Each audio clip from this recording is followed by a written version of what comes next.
Welcome to the Windows Computer and Technology channel. And we have a problem on Google Chrome for some users, apparently. A lot of people have been complaining of a status access violation error code when using Google Chrome on some websites. One of the such websites where people say that they've been seeing a lot of these messages is on X or Twitter. Some have apparently gone on Twitter and realized that they click links or they click different accounts and they get the status access violation error. Some say on Facebook. It depends on the website you're going to.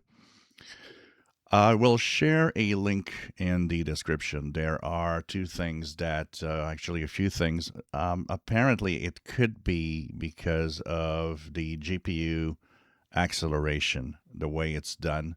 And there's a change that you can do, and it's all in the instructions. If you go down the website page that I'm going to send in the description below.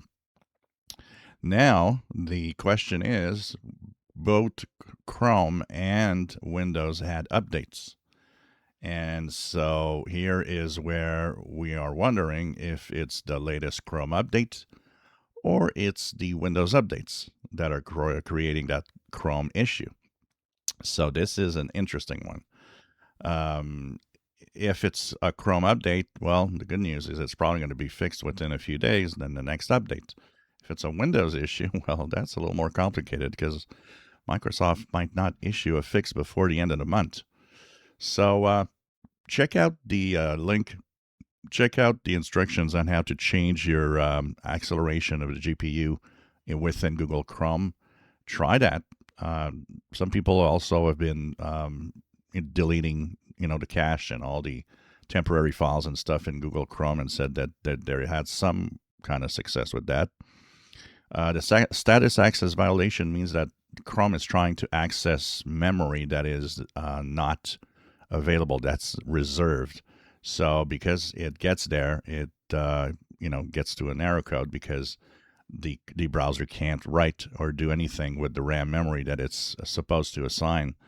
So we'll see what happens next, but definitely enough background noise that there's definitely a problem with some Google Chrome users. I don't use Chrome a lot, but I intend to use it a lot today to see if it actually happens to me. So I'll probably use Chrome for the rest of the day to see if, for anything happens, if I notice anything. And so check the link in the description below. If you enjoy my videos, please subscribe, give us thumbs up. Thank you for watching.